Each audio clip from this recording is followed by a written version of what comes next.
नमस्कार। आज हम राजनीति विज्ञान के अंतर्गत लोक प्रशासन सिद्धांत एवं संगठन के बारे में पढ़ेंगे। और आप अगर चैनल पर नए हैं तो इसको सब्सक्राइब कर लीजिएगा। वीडियो पसंद आए तो लाइक ज़रूर करिएगा। चलिए स्टार्ट करते हैं। पहला प्रश्न है, प्रशासन का बुनियादी और आवश्यक तत्व कौन सा है? प्रशासन का बुनियादी और आवश्यक तत्व कौन सा है यह बताना है आपको। तो ऑप्शन है बजट, ऑप्शन बी प्रशासनिक कानून, ऑप्शन सी संगठन, ऑप्शन डी अनुशासन। तो देखिए, प्रशासन का बुनियादी और आवश्यक तत्व जो है वो है संगठन। ऑप्शन सी सही है। लोक प्रशासन प्रशासन की प्रक्रियाओं का अध्ययन है। संगठन बनाना प्रशासन का बुनियादी और आवश्यक तत्व है। बजट प्रशासनिक कानून व अनुशासन किसी भी संगठन के सुचारू संचालन में सहयोगी कारक हैं। नेक्स्ट क्वेश्चन है, स्टीफन पी रॉबिन्सन के अनुसार संप्रेषण में 3 प्रकार के अवरोधों में शामिल नहीं है। तो आपको बताना है कि जो स्टीफन पी रॉबिन्सन है उनके अनुसार जो 3 संप्रेषण है तो उसमें से कौन सा एक है जो नहीं है। तो वो है शारीरिक, ऑप्शन बी व्यक्तिगत, ऑप्शन सी तकनीकी, ऑप्शन डी भाषा संबंधी। तो वो है तकनीकी। ऑप्शन सी सही है। स्टीफन पी रॉबिन्सन ने संप्रेषण के प्रकारों की चर्चा की है जिसमें सम्मिलित हैं शारीरिक, व्यक्तिगत और भाषा संबंधी। तकनीकी संप्रेषण के अवरोधों में सम्मिलित नहीं है। नेक्स्ट क्वेश्चन है, स्वतंत्र नियामक आयोग अद्वितीय नवाचार हैं। तो स्वतंत्र नियामक आयोग अद्वितीय नवाचार हैं। ऑप्शन ए है कि यूएस प्रशासनिक प्रणाली, ऑप्शन बी यूके प्रशासनिक प्रणाली, ऑप्शन सी भारतीय प्रशासनिक प्रणाली, ऑप्शन डी स्विस प्रशासनिक प्रणाली। तो स्वतंत्र नियामक आयोग अद्वितीय नवाचार है यूएस प्रशासनिक प्रणाली। ऑप्शन ए सही है। स्वतंत्र नियामक आयोग यूएस प्रशासनिक प्रणाली में अद्वितीय नवाचार है। इन आयोगों की स्थापना सामाजिक हितों की सुरक्षा करने और उनको बढ़ावा देने के उद्देश्य से निजी आर्थिक गतिविधियों और निजी संपत्ति पर सार्वजनिक नियमन और नियंत्रण स्थापित करने के लिए की गई थी। वर्तमान में यूएस में 9 नियामक आयोग हैं। नेक्स्ट है, चयन की प्रक्रिया में पहला आवश्यक कदम कौन सा है? तो ऑप्शन ए है कि नीति निर्माण, ऑप्शन बी है कार्यकारी निर्देश, ऑप्शन सी है कोष नियंत्रण, ऑप्शन डी है भर्ती। तो देखिए, चयन की प्रक्रिया में पहला आवश्यक कदम जो है वह है भर्ती। ऑप्शन डी सही है। किसी भी संगठन में चयन की प्रक्रिया में पहला आवश्यक कदम भर्ती होता है। संगठन निर्माण में भर्ती के बाद ही नीति निर्माण, कार्यकारी निर्देश व कोष नियंत्रण संबंधी दिशा निर्देश जारी किए जाते हैं। योग्यता व निष्पक्षता किसी भी भर्ती के प्रमुख मापदंड होते हैं। नेक्स्ट है, निम्नलिखित में से कौन सी पद्धति नई भर्ती के सिविल सेवकों की दोष और कमियों को दूर करता है? तो वह है ऑप्शन ए है कि स्थानांतरण, ऑप्शन बी है पदोन्नति, ऑप्शन सी है प्रशिक्षण, ऑप्शन डी प्रेरणा। तो वो है प्रशिक्षण। देखिए, प्रशिक्षण जो है वो नई भर्ती के सिविल सेवकों की दोष और कमियों को दूर करता है। प्रशिक्षण के द्वारा ही उनकी कमियों को दूर किया जाता है, अर्थात ट्रेनिंग के द्वारा। प्रशिक्षण पद्धति नई भर्ती के सिविल सेवकों के दोष और कमियों को दूर करता है। प्रशिक्षण सुधार और उच्च तकनीकी प्रयोग द्वारा किसी कार्य संपादन करने वाले कर्ता की क्षमता में वृद्धि करते हैं। नेक्स्ट क्वेश्चन है, निम्नलिखित में से कौन सा पदोन्नति का सबसे पुराना सिद्धांत माना जाता है? तो पदोन्नति का सबसे पुराना सिद्धांत कौन सा है? ऑप्शन ए है वरिष्ठता सिद्धांत, ऑप्शन बी है योग्यता सिद्धांत, ऑप्शन सी है श्रेणी निर्धारण सिद्धांत, ऑप्शन डी है अनुशासन सिद्धांत।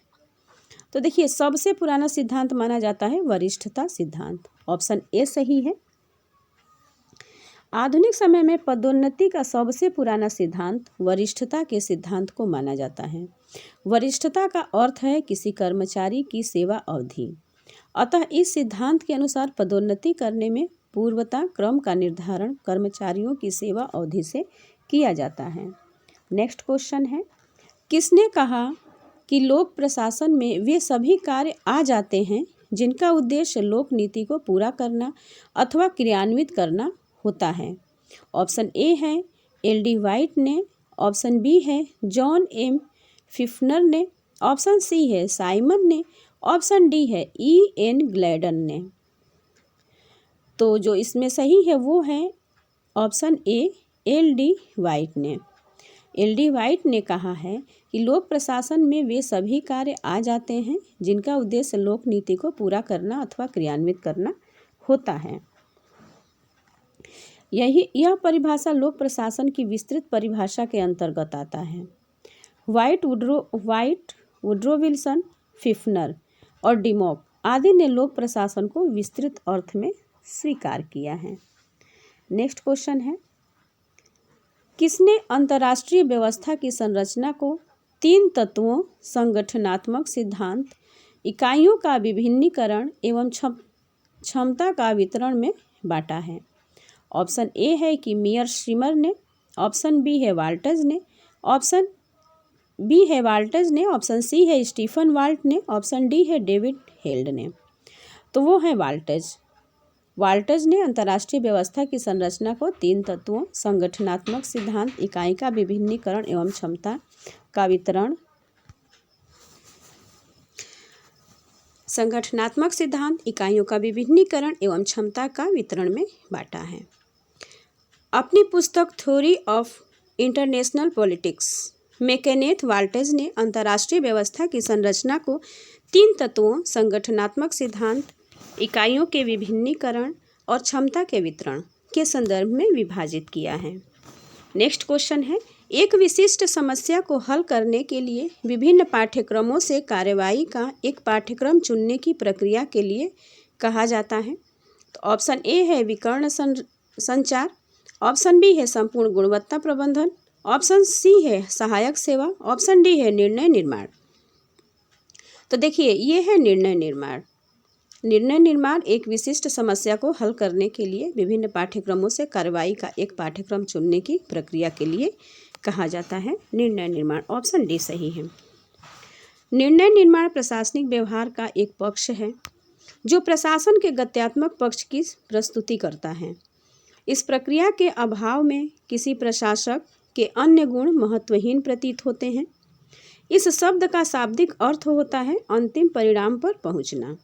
निर्णय निर्माण के 7 मुख्य चरण होते हैं। पहला है लक्ष्य निर्धारण, दूसरा है समस्या की व्याख्या, तीसरा है समस्या का विश्लेषण, चौथा है वैकल्पिक समाधान और 5वां है सर्वश्रेष्ठ विकल्प का चयन, 6वां है निर्णय का क्रियान्वयन तथा 7वां है निर्णय की प्रतिपुष्टि।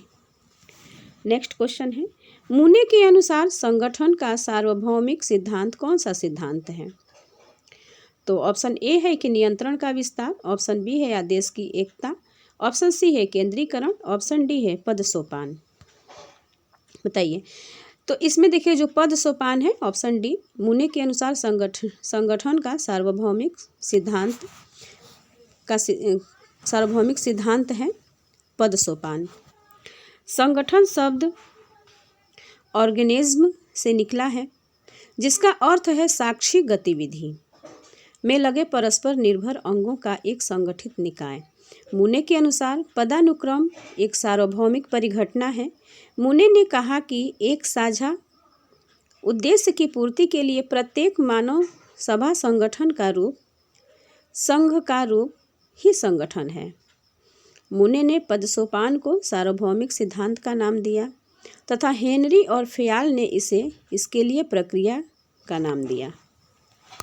नेक्स्ट क्वेश्चन है, कौन सा विभाग एक राष्ट्र की प्रशासनिक संरचना के साथ उच्चतम औपचारिक स्थिति में रहते हैं?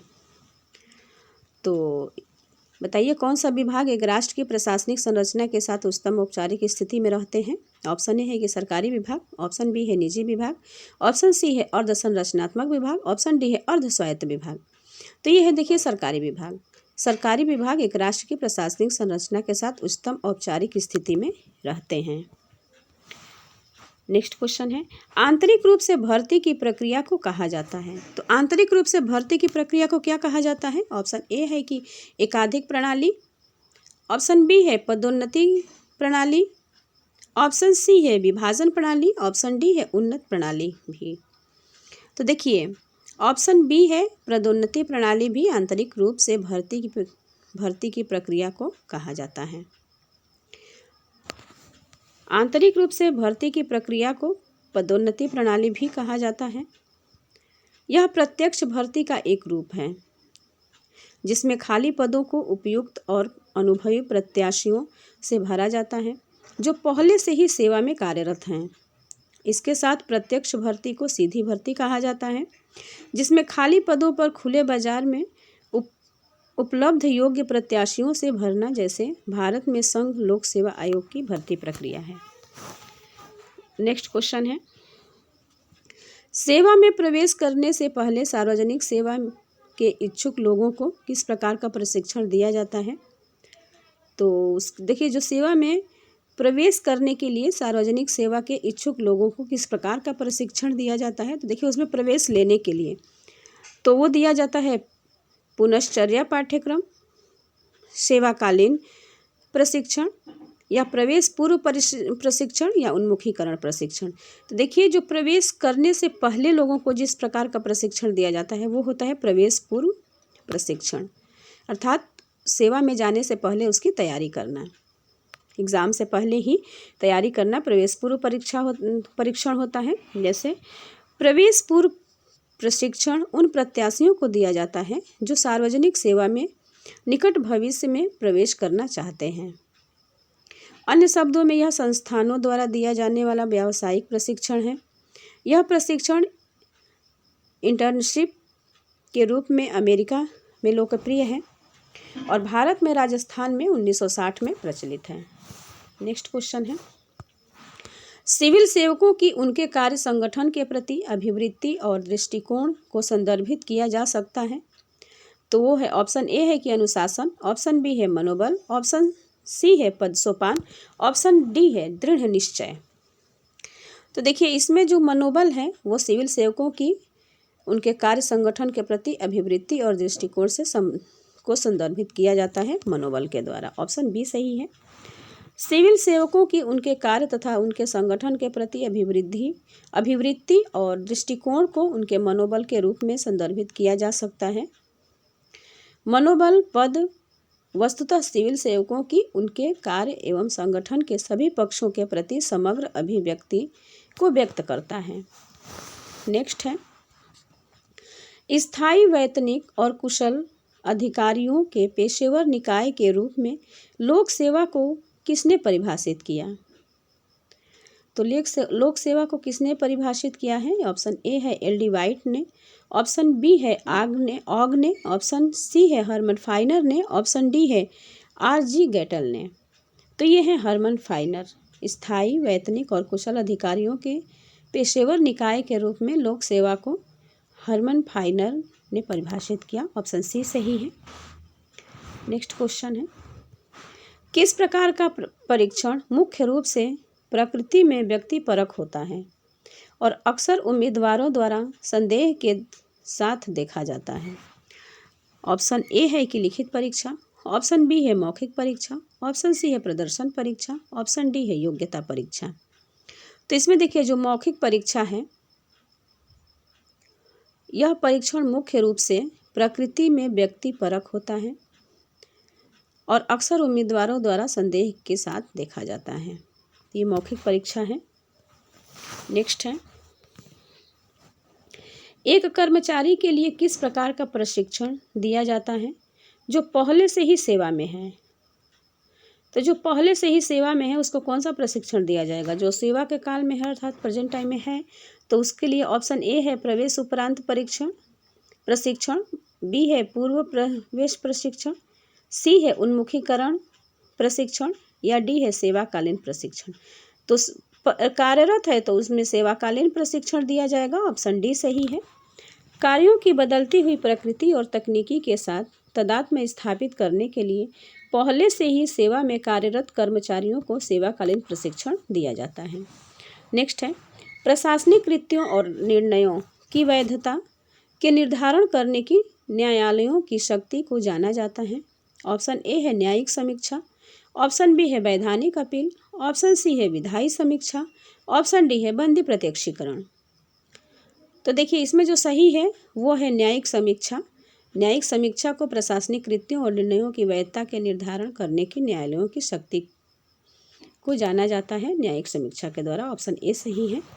प्रशासनिक कृत्यों और निर्णयों की वैधता का निर्धारण करने वाली शक्ति न्यायपालिका में निहित है। न्यायपालिका की इस शक्ति को न्यायिक समीक्षा या न्यायिक पुनर्विलोकन के नाम से जाना जाता है। नेक्स्ट क्वेश्चन है, निम्नलिखित में से क्या मानव संबंध आंदोलन से स्वाभाविक रूप से विकसित हुआ? ऑप्शन ए है व्यवस्था उपागम, ऑप्शन बी है व्यवहारवादी उपागम, ऑप्शन सी है आगत उपागम, ऑप्शन डी है निर्गत उपागम। तो देखिए इसमें जो व्यवहारवादी उपागम है ऑप्शन बी सही है। यह मानव संबंध आंदोलन को स्वाभाविक रूप से विकसित हुआ है व्यवहारवादी आंदोलन, व्यवहारवादी उपागम ऑप्शन बी सही है। मानव संबंध आंदोलन से व्यवहारवादी उपागम स्वाभाविक रूप से विकसित हुआ।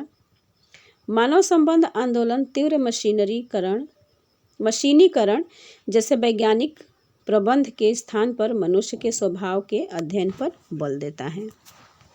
नेक्स्ट क्वेश्चन है, प्रशासनिक नीति की मुख्य वाक्य का निर्धारण करने का कार्य है। ऑप्शन ए है मुख्य कार्यकारी, ऑप्शन बी है लेखा परीक्षक, ऑप्शन सी है जनसंपर्क अधिकारी, ऑप्शन डी है मानव संसाधन प्रबंधक। तो वो है मुख्य या कार्यकारी। जैसे प्रशासनिक नीति के मुख्य वाक्य का निर्धारण करने का कार्य है मुख्य कार्यकारी। प्रशासनिक नीति की मुख्य वाक्य का निर्धारण करने का कार्य मुख्य कार्यकारी का है। नीति निर्माण, कल्याणकारी प्रबंध, आर्थिक, कार्यकारी, विकास और बाहरी मामलों से संबंधित मुख्य कार्य प्रमुख कार्यपालिका द्वारा किए जाते हैं। नेक्स्ट क्वेश्चन है, शिकागो स्कूल जिसने व्यवहारवादी आंदोलन हेतु महत्वपूर्ण भूमिका अदा की थी की स्थापना किसने की? ऑप्शन ए है डेविड स्टन ने, ऑप्शन बी है चार्ल्स मरियम ने, ऑप्शन सी है हेराल्ड लासवेल ने, या उपर्युक्त में से कोई नहीं। तो देखिए इसमें जो चार्ल्स मरियम है इन्होंने शिकागो स्कूल जिसने व्यवहारवादी आंदोलन हेतु महत्वपूर्ण भूमिका अदा की थी स्थापना की थी। तो शिकागो स्कूल का स्थापना किसने किया था? चार्ल्स मरियम ने। ऑप्शन बी सही है। व्यवहारवादी आंदोलन के लिए महत्वपूर्ण भूमिका निभाने वाले शिकागो स्कूल की स्थापना चार्ल्स मरियम ने की थी। सन 1925 में उनके द्वारा लिखी गई पुस्तक न्यू एस्पेक्ट ऑफ पॉलिटिक्स में राजनीति विज्ञान का अंतर अनुशासनात्मक और अंतर समाज शास्त्रीय अध्ययन पर बल दिया था। नेक्स्ट है, कौन सी प्रणाली कर्मचारियों की नौकरियों में दिलचस्पी रखती है और उनके लिए प्रभावी प्रोत्साहन के रूप में काम करती है? ऑप्शन ए है पदोन्नति, ऑप्शन बी है पदोन्नति, ऑप्शन सी है प्रशिक्षण, ऑप्शन डी है स्थानांतरण। तो वो है पदोन्नति। पदोन्नति प्रणाली जो है वो कर्मचारियों की नौकरियों में दिलचस्पी रखती है और उनके लिए प्रभावी प्रोत्साहन के रूप में काम भी करती है। पदोन्नति है, ऑप्शन ए सही है। नेक्स्ट क्वेश्चन है, किसने निर्णय निर्माण की ब्रेन स्टॉर्मिंग विद्या का विकास किया? ऑप्शन ए है अलेक्स एफ ऑसबर्न ने, ऑप्शन बी है विलियम गार्डन ने, ऑप्शन सी है एंड्रे डेलबैक एवं एंड्रयूज वान डे वेन ने, ऑप्शन डी है हर्बर्ट साइमन ने। तो वो हैं Alex F Osborne. Option A सही है। इन्होंने निर्णय निर्माण की ब्रेन स्टॉर्मिंग विधा का विकास किया।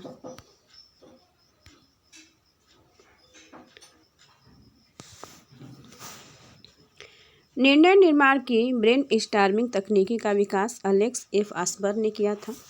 इस तकनीकी का उद्देश्य रचनात्मक रूप से निर्णय निर्माण के क्षेत्र में नए विचारों को प्रवेश देना है। नेक्स्ट क्वेश्चन है, लोक निगम का उत्तरदायित्व होता है। तो लोक निगम का उत्तरदायित्व होता है, ऑप्शन ए है नौकरशाही के प्रति, ऑप्शन बी है प्रधानमंत्री के प्रति, ऑप्शन सी है राष्ट्रपति के प्रति, या ऑप्शन डी है संसद के प्रति। तो लोक निगम का उत्तरदायित्व होता है ऑप्शन डी संसद के प्रति। ऑप्शन डी सही है। लोक निगम संसद के प्रति उत्तरदायी होता है। लोक निगम की स्थापना संसद द्वारा निर्मित कानून के तहत की जाती है और वह कानून की व्यवस्था के अनुरूप ही कार्य करती हैं। संसद में इसके कामकाज पर चर्चा होती है। निगमों की वार्षिक रिपोर्ट संसद में पेश की जाती है। सार्वजनिक उपक्रमों के बारे में संसदीय समिति इन निगमों के कामकाज के बारे में पूछताछ करती है। इस प्रकार लोक निगम संसद के प्रति जवाबदेह होते हैं। नेक्स्ट क्वेश्चन है, भारत में प्रशासनिक सुधारों के क्रियान्वयन के लिए कितने चरणों की आवश्यकता होती है? तो ऑप्शन ए है 2 चरणों की, ऑप्शन बी है 3 चरणों की, ऑप्शन सी है 4 चरणों की, ऑप्शन डी है 5 चरणों की। तो भारत में प्रशासनिक सुधारों के क्रियान्वयन के लिए 3 चरणों की आवश्यकता होती है। ऑप्शन बी सही है। भारत में प्रशासनिक सुधारों के क्रियान्वयन 3 चरणों या स्तरों पर किया जाता है, केंद्र स्तर पर, राज्य स्तर पर तथा स्थानीय स्तर पर। नेक्स्ट क्वेश्चन है, निम्नलिखित में से कौन लोक प्रशासन का जनक माना जाता है? ऑप्शन ए है एल.डी. वाइट, ऑप्शन बी है वुडरो विल्सन, ऑप्शन सी है लूथर गुलिक, ऑप्शन डी है ग्लैडन। तो वो है वुडरो विल्सन। वुडरो विल्सन जो है वो लोक प्रशासन के जनक माने जाते हैं। वुडरो विल्सन को लोक प्रशासन का जनक माना जाता है। विल्सन ने 1887 ईस्वी में पॉलिटिकल साइंस क्वार्टरली में प्रकाशित अपने प्रसिद्ध लेख द स्टडी ऑफ एडमिनिस्ट्रेशन के माध्यम से लोक प्रशासन के वैज्ञानिक अध्ययन की आवश्यकता प्रतिपादित की, जिसने एक पृथक अध्ययन विषय के रूप में लोक प्रशासन का सूत्रपात किया। नेक्स्ट क्वेश्चन है, नियुक्ति अधिकारी स्वयं किस विधि के अंतर्गत अभ्यर्थियों की योग्यता निर्धारित करता है? आपको बताना है कि नियुक्ति अधिकारी स्वयं किस विधि के अंतर्गत अभ्यर्थियों की योग्यता को निर्धारित करता है। तो वो ऑप्शन ए है नियुक्ति और विमुक्ति प्रणाली, ऑप्शन बी है परीक्षा प्रणाली, ऑप्शन सी है पूर्व अनुभवों के अभिलेख, ऑप्शन डी है योग्यता का प्रमाण पत्र। तो देखिए, नियुक्ति और विमुक्ति प्रणाली, ऑप्शन ए सही है इसमें। नियुक्ति अधिकारी स्वयं नियुक्ति और विमुक्ति प्रणाली के अंतर्गत अभ्यर्थियों की योग्यता को निर्धारित करता है। नेक्स्ट क्वेश्चन है, नौकरशाही शब्द फ्रांसीसी शब्द ब्यूरो से लिया गया है, जिसका अर्थ है ऑप्शन ए है कि मेज और लिखने की मेज, ऑप्शन बी है वित्त, ऑप्शन सी है निगम, ऑप्शन डी है उत्तरदायित्व। तो बताइए, ये तो ब्यूरो का जो अर्थ है वो है मेज या लिखने की मेज। इसका व्याख्या देखेंगे हम। देखिए, सर्वप्रथम फ्रांसीसी लेखक डी गोर्ने ने ब्यूरोक्रेसी नौकरशाही शब्द का प्रयोग किया था। यह 2 शब्दों के योग से बना है, ब्यूरो और क्रेसी। ब्यूरो का तात्पर्य है मेज और क्रेसी का सरकार। आलोचनात्मक रूप से नौकरशाही को मेज की सरकार माना जा सकता है। नेक्स्ट क्वेश्चन है, प्रबंधन की कौन सी प्रणाली का पर्यावरण के साथ कोई अंतर संबंध नहीं है? तो ऑप्शन ए है बंद प्रणाली, ऑप्शन बी है खुली प्रणाली, ऑप्शन सी है अनुकूलन प्रणाली और ऑप्शन डी है परिवर्तनीय प्रणाली। बताइए किसका नहीं है? तो वो है ऑप्शन ए बंद प्रणाली। प्रबंधन की बंद प्रणाली में पर्यावरण के साथ कोई अंतर संबंध नहीं होता, जबकि खुली प्रणाली में संगठन अपने पर्यावरण के साथ निवेश निर्गत के आधार पर अंतर संबंधित होते हैं। नेक्स्ट क्वेश्चन है, वाटसन ने 7S संगठनात्मक ढांचे के माध्यम से प्रबंध व नेतृत्व के मध्य अंतर की व्याख्या की है। तो इसमें निम्न में से क्या शामिल नहीं है? तो इसमें जो शामिल नहीं है वो बताना है आपको। ऑप्शन ए है रणनीति, ऑप्शन बी है संरचना, ऑप्शन सी है समर्थन और ऑप्शन डी है व्यवस्था। तो देखिए, वो है समर्थन। वाटसन ने 7S संगठनात्मक ढांचे के माध्यम से प्रबंध व नेतृत्व के मध्य जो अंतर किया है उसमें समर्थन शामिल नहीं है, जबकि रणनीति, संरचना, तरीका, स्टाफ, कुशलता और पर्यवेक्षक इसमें शामिल हैं। नेक्स्ट क्वेश्चन है, निम्न में से किसने संगठन के सिद्धांतों को मिथक तथा लोकोक्तियां कहते हुए अस्वीकृत किया है? तो वह है ऑप्शन ए है टेरी, ऑप्शन बी है साइमन, ऑप्शन सी है वाइट, ऑप्शन डी है टेलर। बताइए, तो वो है ऑप्शन बी साइमन। साइमन संगठन के सिद्धांतों को मिथक तथा लोकोक्तियां करते हुए अस्वीकृत किया है साइमन ने। ऑप्शन बी सही है। हर्बर्ट साइमन ने संगठन के सिद्धांत को मिथक तथा लोकोक्तियां कहकर अस्वीकृत किया है। साइमन ने अपनी कृति द प्रोवर्ब्स ऑफ एडमिनिस्ट्रेशन में लिखा है कि प्रत्येक सिद्धांत के लिए हमें उतना ही सत्य प्रतीत होने वाला स्वीकार्य विरोधी सिद्धांत मिल सकता है। सिद्धांत में यह संकेत नहीं मिलता कि कौन सा नियम प्रयुक्त किए जाने के लिए उपयुक्त है। नेक्स्ट है, निम्न में से किसने संगठन के सिद्धांतों को मिथ तथा लोकोक्तियां कहते हुए अस्वीकृत किया है? अभी हमने देखा कि यह साइमन ने किया है। और देखिए, यह पूछा गया है यूपीजीडीसी प्रवक्ता परीक्षा के अंतर्गत। नेक्स्ट है, निम्नलिखित में से कौन सी क्षमता निर्माण की पद्धति नहीं है? तो कौन सी क्षमता निर्माण की पद्धति नहीं है? ऑप्शन ए है प्रशिक्षण, ऑप्शन बी है सुधार, ऑप्शन सी है प्रौद्योगिकी, ऑप्शन डी है लोचशीलता। तो बताइए, लोचशीलता जो है ऑप्शन डी इसमें सही है। ये क्षमता निर्माण की पद्धति नहीं है। किसी भी कार्य को निश्चित समयावधि के अंतर्गत कुशलता से संपन्न करा लेना क्षमता निर्माण का उद्देश्य है। प्रशिक्षण, सुधार और प्रौद्योगिकी किसी कार्य संपादन करने वाले कर्ता की क्षमता में वृद्धि करते हैं। लोचशीलता का संबंध कार्य करने की रणनीति से है।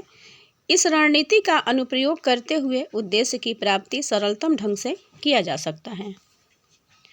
नेक्स्ट क्वेश्चन है, निम्नलिखित में से कौन सा सुशासन का संकेतक नहीं है? तो बताना है कि कौन सा सुशासन का संकेतक नहीं है। ऑप्शन ए है कानून का शासन, ऑप्शन बी है भ्रष्टाचार की समाप्ति, ऑप्शन सी है प्रभावी एवं अनुक्रियाशील प्रशासन, और ऑप्शन डी है नौकरशाही प्रशासन। तो इसमें जो संकेतक नहीं है वो है नौकरशाही प्रशासन। ऑप्शन डी सही है, यह सुशासन का संकेतक नहीं है।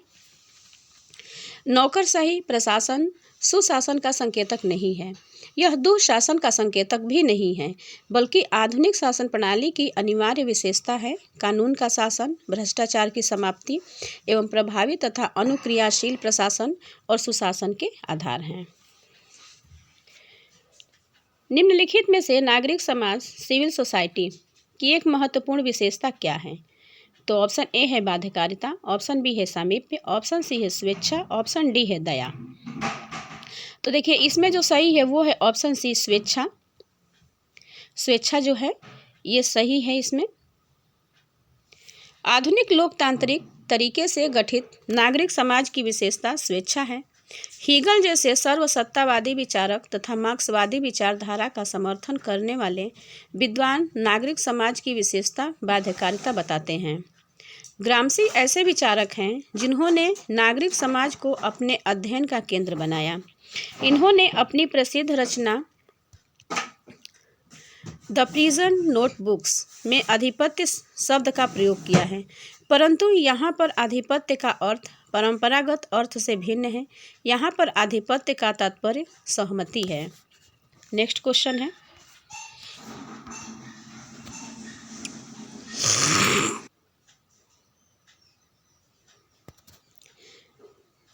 प्रतिबद्ध नौकरशाही प्रतिबद्ध होती है।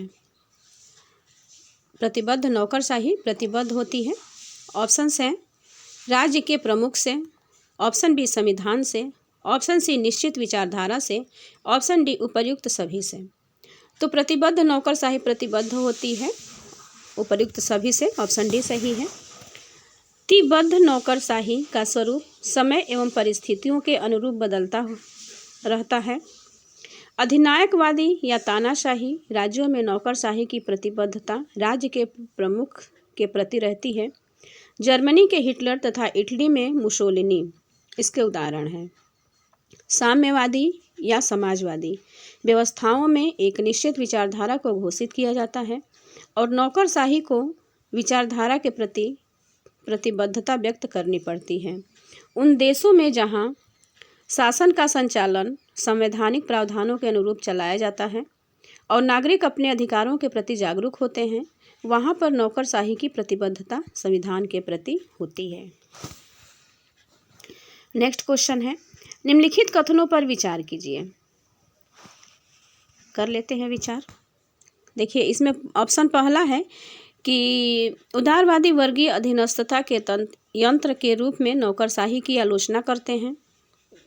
दूसरा है कि नव दक्षिण पंथ नौकरशाही की स्वार्थी और अयोग्य के रूप में व्याख्या करता है। तीसरा है कि मार्क्सवादी खुलेपन और दायित्व बोध की कमी के लिए नौकरशाही की भर्त्सना करते हैं। उपर्युक्त में से कौन सा कथन गलत है? इसमें तो गलत कथन बताना है। तो इसमें देखिए पहला और तीसरा जो है वो उदारवादी वर्गीय अधीनस्थता के यंत्र के रूप में नौकरशाही की आलोचना करते हैं, ये गलत है। मार्क्सवादी खुलेपन और दायित्व बोध की कमी के लिए नौकरशाही की भर्त्सना करते हैं, ये भी गलत है। तो इसमें 1 और 3 हो जाएगा। बाकी नव दक्षिण पंथ नौकरशाही की स्वार्थी और अयोग्य के रूप में व्याख्या करता है, ये सही है। तो इसमें जो गलत पूछ रहा है तो पहला और तीसरा जो है वो गलत हो जाएगा, ऑप्शन सी सही है। नेक्स्ट क्वेश्चन है, सूत्र एवं स्टाफ सत्ता संबंधों की विशेषता है, न कि विभागीय क्रियाकलापों की। यह कथन किसका है? तो यह कथन है ऑप्शन ए ओलिवर सेल्डॉन की, ऑप्शन बी कुंज एवं ओ डनैल की, ऑप्शन सी एल.डी. वाइट की, ऑप्शन डी फिफ्नर व प्रेस्थम की। बताइए। तो ये कथन जो है वो है ऑप्शन बी कुंज एवं ओ डनैल की। कुंज एवं ओ डनैल के अनुसार सूत्र एवं स्टाफ सत्ता संबंधों की विशेषता है, न कि विभागीय क्रियाकलापों की। नेक्स्ट क्वेश्चन है, कौन सी विचारधारा यह प्रतिपादित करती है कि उत्पादन में वृद्धि के लिए व्यक्तिगत पुरस्कार तथा पहल का सहारा लिया जाना चाहिए? तो वो है ऑप्शन ए स्टालिनवाद, ऑप्शन बी है लेनिनवाद, ऑप्शन सी है स्तेखानोवाद और ऑप्शन डी है माओवाद। तो इसमें देखिए जो सही है वो है स्तेखानोवाद, ऑप्शन सी सही है। सोवियत यूनियन में तकनीकी और राज्य प्रायोजित पहल को उत्पादन की वृद्धि के लिए आवश्यक माना जाता है। स्तेखानोविज्म विचारधारा ने उत्पादन की वृद्धि के लिए व्यक्तिगत पुरस्कार तथा पहल को आवश्यक माना। नेक्स्ट है, निम्न में से कौन खेल सिद्धांत का समर्थक नहीं है? तो कौन खेल सिद्धांत के समर्थक नहीं है? ऑप्शन ए है Martin Kaplan, option B Arthur Lee Burns,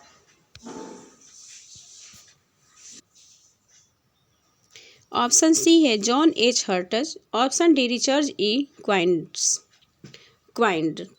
तो बताइए इसमें कौन सा सिद्धांत का समर्थक नहीं है? तो वो है option C John H Hertz. John H Hertz खेल सिद्धांत के समर्थक नहीं हैं। इन्होंने परंपरागत यथार्थवादी सिद्धांत का समर्थन किया था और वर्तमान में हो रहे तकनीकी परिवर्तन का अंतर्राष्ट्रीय व्यवस्था पर पड़ने वाले प्रभाव का मूल्यांकन किया था। उन्हें यथार्थवाद के पुनर्जीवन के लिए जाना जाता है।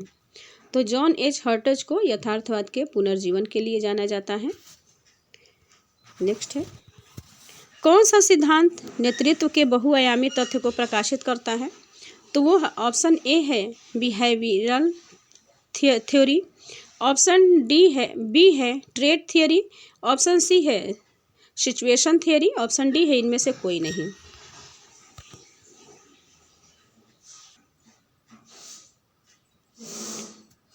तो इसमें जो सही है वो है सिचुएशन थ्योरी, ऑप्शन सी सही है।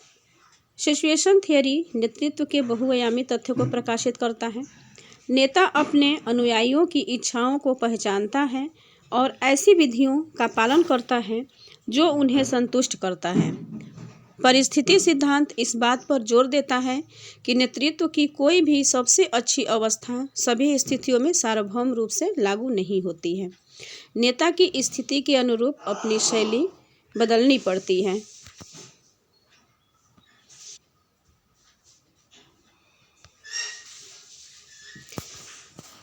नेक्स्ट क्वेश्चन है, अपवाद के सिद्धांत का प्रतिपादन किसने किया था? तो अपवाद के सिद्धांत का प्रतिपादन किसने किया था? ऑप्शन ए है टेलर, ऑप्शन सी गिलब्रेथ दंपति, ऑप्शन सी है मैकफरलैंड और ऑप्शन डी है थर्बलिंग। तो इसमें जो सही है वो है टेलर। अपवाद के सिद्धांत के प्रतिपादक टेलर हैं, ऑप्शन ए सही है। F.W. टेलर ने अपवाद के सिद्धांत का प्रतिपादन किया था। इस सिद्धांत के प्रतिपादन का उद्देश्य यह था कि प्रबंधक श्रमिकों के कार्यों में अनावश्यक हस्तक्षेप न करें और उन्हीं कार्यों पर ध्यान केंद्रित करें जिनकी प्रकृति संवेदनशील है तथा जो संगठन के संपूर्ण लक्ष्य को व्यापक तौर पर प्रभावित करते हैं। नेक्स्ट क्वेश्चन है, किसने नौकरशाही को अधिनायकवाद के एक नए रूप की तरह वर्णित किया है?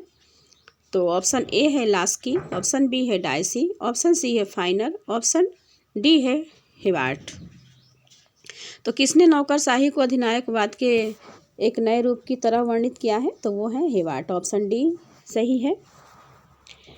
प्रदत्त व्यवस्थापन के आधार पर नौकरशाही की बढ़ती हुई शक्तियों की आलोचना लॉर्ड हेवार्ट ने अपनी प्रसिद्ध पुस्तक द न्यू डिस्पोटिज्म नई तानाशाही में की है। उन्होंने नौकरशाही को अधिनायकवाद का एक नया रूप कहा है। नेक्स्ट क्वेश्चन है, निम्न में से कौन सा युग्म सही सुमेलित नहीं है? इसमें बताना है कि कौन सा सही सुमेलित नहीं है। तो वो है option A civil service, its problem and future E N Gladden, option B है नागरिक आधारित प्रशासन, शासन का हृदय द्वितीय प्रशासनिक सुधार आयोग, ऑप्शन सी है Asian drama Gunnar Myrdal, option D है public administration in a time of turbulence Frank Marini. तो इसमें जो डी है वो सही सुमेलित नहीं है। बाकी एशियन ड्रामा जो है वो गुरनार्ड मेंडल की रचना है। नागरिक आधारित प्रशासन शासन का हृदय द्वितीय प्रशासनिक सुधार आयोग से संबंधित है। और civil service its problem and future E N Gladden से संबंधित हैं। नेक्स्ट क्वेश्चन है, इसके हम व्याख्या देख लेते हैं थोड़ा सा। क्लिफोर्ड ड्वाइट वाल्डो ने 1971 में public administration in a time of turbulence की रचना की थी। फ्रैंक मैरिनी ने toward a new public administration और द मिनो बुक पर्सपेक्टिव पुस्तक लिखा था। नेक्स्ट क्वेश्चन है, निम्नलिखित में से कौन एक तथ्य प्रत्यक्ष भर्ती की विशेषता नहीं है? तो इसमें बताना है कि प्रत्यक्ष भर्ती की विशेषता कौन सा नहीं है। ऑप्शन ए है यह लोकतांत्रिक मापदंडों के अनुरूप होता है, यह समाज में प्रतियोगिता को प्रेरित नहीं करता है, ऑप्शन सी है यह क्षमतावान तथा योग्य लोगों को आकर्षित करता है, ऑप्शन डी है यह भर्ती के लिए अधिक विस्तृत स्रोत प्रस्तुत करता है। तो इसमें जो विशेषता नहीं है वो है यह समाज में प्रतियोगिता को प्रेरित नहीं करता। ऑप्शन बी सही है। इसमें प्रत्यक्ष भर्ती समाज में प्रतियोगियों को प्रेरित करती है। विज्ञप्ति के माध्यम से खुली भर्ती प्रक्रिया में अच्छे पदों पर चयन के लिए प्रतियोगी प्रेरित होते हैं। योग्यता और निष्पक्षता इस भर्ती प्रक्रिया के मापदंड हैं। अतः लोकतांत्रिक ढंग से क्षमतावान तथा योग्य लोगों को आकर्षित करना इस प्रक्रिया का उद्देश्य है। नेक्स्ट है, कूटनीति के बारे में निम्नलिखित में से कौन सा कथन गलत है? तो कूटनीति के बारे में कौन सा कथन गलत है इसमें? तो वो है ऑप्शन ए अंतर्राष्ट्रीय संबंधों का वार्ता के साधन द्वारा प्रबंधन की कूटनीति, ऑप्शन बी है कूटनीति राजनीति की ऐसी व्यवस्था में काम करती है जिसमें युद्ध एक संभावना है, ऑप्शन सी है कूटनीति सभी प्रासंगिक होगी। कूटनीति तभी प्रासंगिक होगी जबकि पूर्ण असहमति हो, ऑप्शन डी है कूटनीति में सफलता का अर्थ यह होता है कि अन्य राष्ट्रों को अपने दृष्टिकोण पर आने के लिए मना लिया जाए। तो देखिए इसमें जो गलत कथन है वो है ऑप्शन सी कूटनीति तभी प्रासंगिक होगी जबकि पूर्ण असहमति हो, ये गलत है।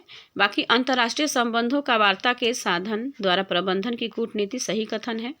कूटनीति राजनीति की ऐसी व्यवस्था में काम करती है जिसमें युद्ध एक संभावना है, ये भी सही है। कूटनीति में सफलता का अर्थ यह होता है कि अन्य राष्ट्रों को अपने दृष्टिकोण पर आने के लिए मना लिया जाए। बाकी ऑप्शन सी इसमें गलत है, तो ये सही हो जाएगा। नेक्स्ट क्वेश्चन है, निम्नलिखित में से लोक प्रशासन के किस विद्वान को नोबेल पुरस्कार प्राप्त हो चुका है? तो वो है option A Herbert Simon, option B है टेरी, ऑप्शन सी है मिलेट, ऑप्शन डी है ड्रोर। तो वो है हर्बर्ट साइमन, इनको लोक प्रशासन के ये विद्वान है और इनको नोबेल पुरस्कार प्राप्त हो चुका है। हर्बर्ट साइमन को 1978 में अर्थशास्त्र के क्षेत्र में उल्लेखनीय योगदान के लिए नोबेल पुरस्कार से सम्मानित किया गया था। जबकि वे अर्थशास्त्री नहीं थे, उनका महत्वपूर्ण योगदान प्रबंध विज्ञान के क्षेत्र में था। नेक्स्ट क्वेश्चन है, विभागीय संगठन के 4 आधारों पर विचार किसने दिया है? तो वह दिया है हेल्डन ने, एस वलास ने, हेनरी फेयोल ने या लूथर गुलिक ने। तो वह दिया है लूथर गुलिक ने। विभागीय संगठन के 4 आधारों पर विचार लूथर गुलिक है। लूथर गुलिक ने किसी भी कार्य को बांटने के 4 विभिन्न रीतियां अथवा संगठन 4 आधार बताए हैं। पहला है कार्य या उद्देश्य, दूसरा है प्रक्रिया या प्रविधि, तीसरा है व्यक्ति तथा चौथा है क्षेत्र या प्रदेश। इन्हें 4P पर्पस, प्रोसेस, पर्सन तथा प्लेस के नाम से भी जाना जाता है। अरस्तु के कार्य विभाजन के 2 तरीके बताए थे। पहला मनुष्य या श्रेणियों के अनुसार कार्य विभाजन तथा सेवा के अनुसार कार्य विभाजन। नेक्स्ट क्वेश्चन है, यह किसने लिखा कि नौकरशाही मंत्रिमंडलीय उत्तरदायित्व के लबादे में फलती फूलती है? तो इसमें ऑप्शन ए है लास्की, ऑप्शन बी है W.A. निस्कानेन, ऑप्शन सी है मैक्स वेबर, ऑप्शन डी है रैमजे मेयोर। तो ये रैमजे मेयोर ने लिखा है कि नौकरशाही मंत्रिमंडलीय उत्तरदायित्व के लबादे में फलती फूलती है। रैमजे मेयोर का कथन है, नौकरशाही की बढ़ रही शक्तियों और अनुत्तरदायी व्यवहार के कारण कतिपय विद्वानों ने उनकी आलोचना की है। रैमजे मेयोर ने लिखा है कि नौकरशाही मंत्रिमंडलीय उत्तरदायित्व की आड़ में फलती फूलती है। उन्होंने नौकरशाही की तुलना अग्नि से की है, जो एक सेवक के रूप में तो बहुत उपयोगी सिद्ध होती है, परंतु जब वह स्वामी बन जाती है तो घातक सिद्ध होती है। नेक्स्ट है, प्रदत्त विधायन की व्यवस्था से निम्नांकित में से किसकी शक्तियों में वृद्धि हुई है? तो ऑप्शन ए है विधायिका की, ऑप्शन बी है विधायिनी समितियों की, ऑप्शन सी है नौकरशाही की, ऑप्शन डी है मंत्री परिषद की। तो देखिए वो है नौकरशाही की। नौकरशाही की प्रदत्त विधायन की व्यवस्था में नौकरशाही की शक्तियों में वृद्धि हुई है, ऑप्शन सी सही है। प्रदत्त व्यवस्थापन में संसद जैसी विधि निर्माण की उच्चतर संस्था नियमों की एक मोटी रूपरेखा का निर्माण करती है तथा कार्य संचालन की दृष्टि से ब्यौरेवार वर्णन का अधिकार कार्यपालिका को सौंप देती है। इसे ही प्रदत्त विधायन कहा जाता है। लॉर्ड हेवार्ड ने इसे नवीन निरंकुशता का नाम दिया है। इसमें नियम निर्माण की शक्ति नौकरशाही को प्रदान किया जाता है। इस प्रकार आधिकारिकता के कारण नौकरशाही की शक्तियों में वृद्धि हुई है। नेक्स्ट है, निम्न में से कौन निर्णय निर्माण प्रक्रिया सिद्धांत का समर्थक नहीं है? तो निर्णय निर्माण प्रक्रिया के सिद्धांत का समर्थक कौन नहीं है? ऑप्शन ए है रिचर्ड स्नाइडर, ऑप्शन बी है H.W. ब्रंक, ऑप्शन सी है H.J. मार्गनथाउ, ऑप्शन डी है बर्टन स्पेन। तो वह है मार्गनथाउ। मार्गनथाउ निर्णय निर्माण प्रक्रिया के सिद्धांत का समर्थक नहीं है, ऑप्शन सी सही है। हैंस मार्गनथाउ निर्णय निर्माण प्रक्रिया के सिद्धांत के समर्थक नहीं हैं। इन्हें अंतर्राष्ट्रीय राजनीति में यथार्थवादी सिद्धांत का प्रतिपादक माना जाता है। पॉलिटिक्स एमोंग नेशन मार्गनथाउ की महत्वपूर्ण कृति है। इसमें उन्होंने राष्ट्रीय शक्ति, राष्ट्रीय हित और राष्ट्रीय सुरक्षा जैसी संकल्पनाओं का विशेष रूप से उल्लेख किया है। स्नाइडर, ब्रंक और बर्टन स्पेन निर्णय निर्माण प्रक्रिया सिद्धांत से जुड़े हैं। नेक्स्ट, निम्नलिखित में से किस राजनीतिक शास्त्री ने प्रक्रिया की संकल्पना राजनीति शास्त्र में की है? तो आपको बताना है कि निम्नलिखित में से किस राजनीति शास्त्री ने प्रक्रिया की संकल्पना राजनीति शास्त्र में की है। तो वो है option A Garner, option B Paul Janet, option C Leacock, option D Bentley. तो वो है बेंटले, ऑप्शन डी सही है इसमें। आर्थर बेंटले ने राजनीति शास्त्र में सर्वप्रथम प्रक्रिया की संकल्पना का उल्लेख अपनी प्रसिद्ध पुस्तक द प्रोसेस ऑफ गवर्नमेंट में किया है। इन्होंने किसी व्यवस्था के अंतर्गत विभिन्न समूहों के बीच पारस्परिक अंतरक्रिया को राजनीतिक प्रक्रिया के संचालन का आधार माना है। नेक्स्ट है, हाथोर्न प्रयोगों को किसके नेतृत्व में किया गया था? तो हाथोर्न प्रयोगों को किसके नेतृत्व में किया गया था, उसका नेतृत्व किसने किया था? ऑप्शन ए है फिफ्नर ने, ऑप्शन बी है एल्टन मेयो ने, ऑप्शन सी है गुलिक ने, या ऑप्शन डी है वुड्रो विल्सन ने? तो वो है एल्टन मेयो ने। एल्टन मेयो जो है वो हाथोर्न प्रयोग के नेतृत्व किया था। हाथोर्न प्रयोग एल्टन मेयो जो हार्वर्ड विश्वविद्यालय के प्रोफेसर थे के नेतृत्व में किया गया था। इस प्रयोग में मेयो ने उत्पादन पर थकान, विश्राम एवं अवकाश की व्यवस्था के प्रभाव का अध्ययन किया। यह अध्ययन वेस्टर्न इलेक्ट्रिक कंपनी शिकागो के हाथोर्न प्लांट में किया गया, इसीलिए इसे हाथोर्न प्रयोग कहा जाता है। नेक्स्ट है,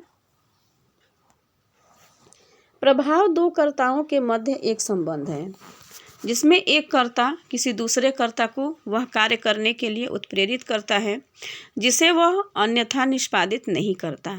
प्रभाव की यह परिभाषा किसकी है? तो प्रभाव की परिभाषा किसकी है? बर्ट्रैंड रसेल की, रॉबर्ट ए डॉल की, मैक्स वेबर की या रॉबर्ट टकर की? तो वो है रॉबर्ट ए डॉल की।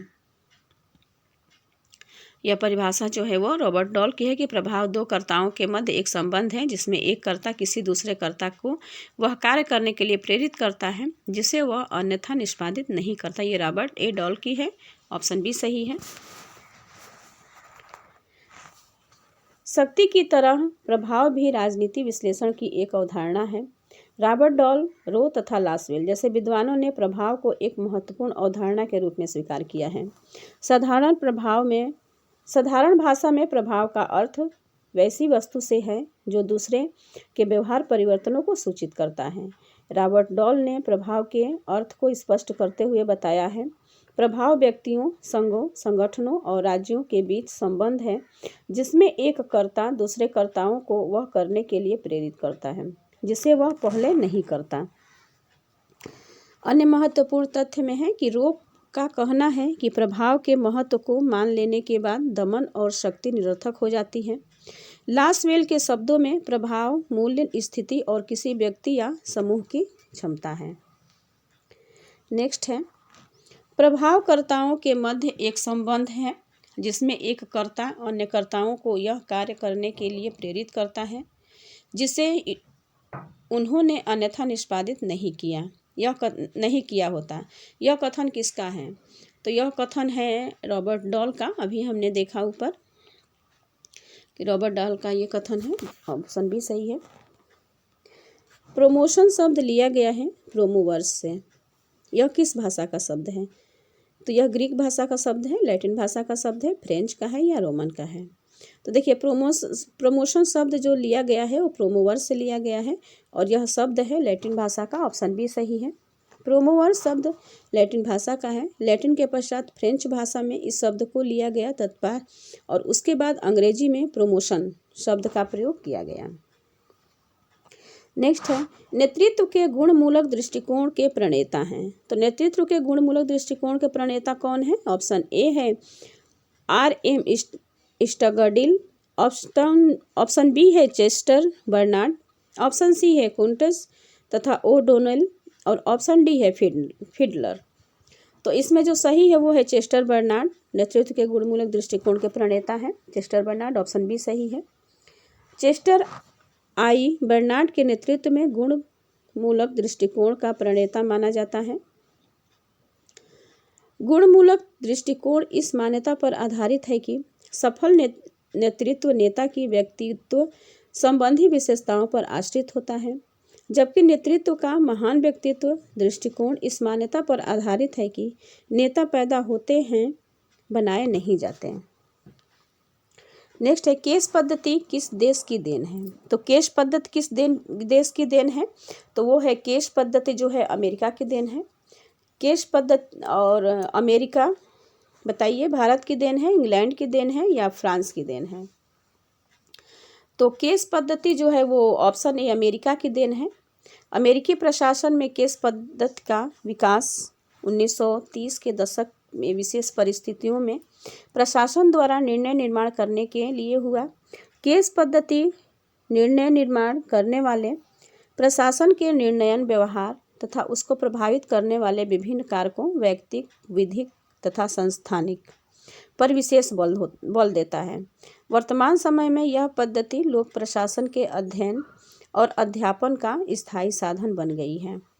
नेक्स्ट है, सूची 1 को सूची 2 से सुमेलित कीजिए तथा नीचे दिए गए कूट का प्रयोग करते हुए सही उत्तर का चयन कीजिए। इसको हम डायरेक्ट देखेंगे। देखिए, शास्त्रीय उपागम जो है वो हेनरी फ्यूल का है, हेनरी फ्यूल से संबंधित है। और वैज्ञानिक प्रबंध उपागम जो है फ्रेडरिक टेलर से संबंधित है। और मानवीय संबंध उपागम जो है वो एल्टन मेयो से संबंधित है।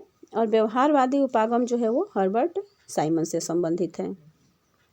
व्यवहारवादी उपागम हर्बर्ट साइमन, मानवीय संबंध उपागम एल्टन मेयो, वैज्ञानिक प्रबंध उपागम फ्रेडरिक टेलर और शास्त्रीय उपागम हेनरी फ्यूल। नेक्स्ट है, पोस्ट कॉर्ब की अवधारणा दी है। तो पोस्ट कॉर्ब की अवधारणा किसने दी है? ऑप्शन ए है लूथर गुलिक ने, ऑप्शन बी है एल.डी. व्हाइट ने, ऑप्शन सी है विलोबी ने, ऑप्शन डी है गिलक्राइस्ट ने। तो पोस्ट कॉर्ब की अवधारणा दी है ऑप्शन ए लूथर गुलिक ने। ऑप्शन ए सही है इसका।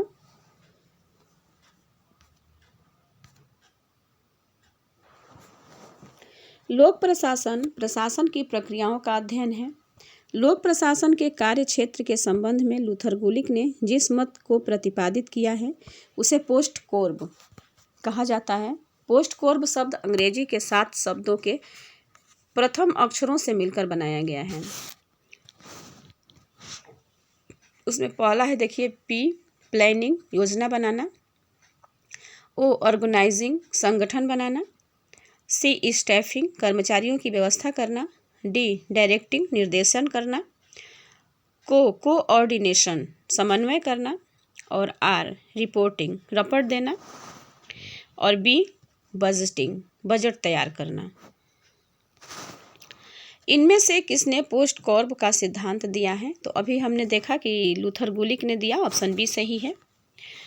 पोस्ट कॉर्ब दृष्टिकोण संबंधित है, तो यह संबंधित है लूथर गुलिक से, ऑप्शन डी सही है। किसने मुख्य प्रशासन के कार्यकारी कार्यों को पोस्ट कॉर्ब के अंतर्गत सम्मिलित किया? तो वो है ऑप्शन सी गुलिक। पोस्ट कॉर्ब शब्द लोक प्रशासन के शब्द से जुड़ा है, तो यह ऑप्शन ए है क्षेत्र, बी अर्थ, सी उद्देश्य और डी दर्शन। तो ये क्षेत्र से संबंधित है, ऑप्शन ए सही है पोस्ट कॉर्ब। लूथर गुलिक ने संगठन के सिद्धांत को पोस्ट कॉर्ब शब्द में अभिव्यक्त किया है। इसमें को का तात्पर्य है, तो हमने ऊपर देखा कि को का तात्पर्य है कोऑर्डिनेशन, ऑप्शन सी सही है। पोस्ट कॉर्ब दृष्टिकोण की आलोचना निम्न में से किसने की है? तो वो की है हेनरी फ्यूल ने, ऑप्शन बी लेविस मेरियम ने, ऑप्शन सी उर्विक ने, ऑप्शन डी इनमें से सभी। तो वो है ऑप्शन बी लेविस मेरियम ने पोस्ट कॉर्ब दृष्टिकोण की आलोचना करी है। लेविस मेरियम के अनुसार पोस्ट कॉर्ब सिद्धांत अत्यंत स्वेच्छाचारी, काल्पनिक और संकुचित है। इसमें प्रशासन के वास्तविक तत्वों को कोई स्थान नहीं दिया गया है। इस सूत्र में पाठ्य विषय के ज्ञान के तत्व को गौण माना गया है। नेक्स्ट है, निम्नलिखित में से किसने आदेश की एकता को संगठन की कार्यप्रणाली में स्वीकार नहीं किया? तो वो है option A Henri Fayol, option B Luther Gulick, option C J D Mooney और ऑप्शन डी है F.W. टेलर। तो वो है F.W. टेलर ने इसके संगठन की आदेश की एकता को संगठन की कार्यप्रणाली के रूप में स्वीकार नहीं किया है। F.W. टेलर ने आदेश की एकता को संगठन की कार्यप्रणाली में स्वीकार नहीं किया है। इस सिद्धांत की आलोचना करते हुए लिखा है कि इससे सैनिक प्रकार की चौधराहट का विकास होता है। एक व्यक्ति को अपने कार्य के लिए विभिन्न टेक्नीशियन से निर्देश प्राप्त करने पड़ते हैं। इसके बिना कर्मचारी दक्ष नहीं हो सकता। नेक्स्ट है, निम्नलिखित में से क्या प्रशासन पर विधायी नियंत्रण का साधन नहीं है? तो ऑप्शन ए है प्रदत्त विधायन, ऑप्शन बी है स्थगन प्रस्ताव, ऑप्शन सी है प्रश्नकाल, ऑप्शन डी है शून्यकाल। तो वो है प्रदत्त विधायन प्रशासन पर विधायी नियंत्रण का साधन नहीं है, ऑप्शन ए सही है। स्थगन प्रस्ताव, प्रश्नकाल तथा शून्यकाल प्रशासन कार्यपालिका पर विधायी नियंत्रण के साधन हैं, जबकि प्रदत्त विधायन कार्यपालिका पर विधायी नियंत्रण का साधन नहीं है। व्यवस्थापिका द्वारा अपनी विधि निर्माण की शक्ति को कार्यपालिका एवं उसके अधिकारियों को हस्तांतरित किए जाने के पश्चात कार्यपालिका द्वारा बनाए गए कानून को प्रदत्त विधायन कहा जाता है। नेक्स्ट है, अनौपचारिक संगठन की अवधारणा किसने प्रतिपादित की है? तो अनौपचारिक संगठन की अवधारणा किसने प्रतिपादित की है? ऑप्शन ए है हर्बर्ट साइमन ने, ऑप्शन बी है F.W. टेलर ने, ऑप्शन सी है F.M. मार्क्स ने, ऑप्शन डी है एल्टन मेयो ने। तो वो है एल्टन मेयो। एल्टन मेयो ने अनौपचारिक संगठन की अवधारणा का प्रतिपादन किया है, एल्टन मेयो। ऑप्शन डी सही है। अनौपचारिक संगठन की अवधारणा के प्रतिपादक एल्टन मेयो तथा उनके साथी हैं। इन लोगों ने वेस्टर्न इलेक्ट्रिक कंपनी के हाथोर्न संयंत्र के संबंध में प्रयोग किए। उन्होंने पाया कि जब कुछ व्यक्ति दीर्घकाल तक मिलकर कार्य करते हैं तो उनमें भावात्मक तथा वैयक्तिक संबंध विकसित हो जाते हैं जो औपचारिक संबंधों से भिन्न होते हैं। इन संबंधों को ही अनौपचारिक संगठन कहा जाता है। नेक्स्ट है, सूची 1 को सूची 2 के साथ सुमेलित कीजिए तथा नीचे दिए गए कूट में से सही उत्तर का चयन कीजिए। तो इसको हम देख लेते हैं डायरेक्ट। तो देखिए, मॉर्गनथाउ जो है वो यथार्थवादी संप्रदाय से संबंधित है। बर्नार्ड कोहेन जो है वो निर्णय निर्माण से संबंधित है, निर्णय निर्माण उपागम से।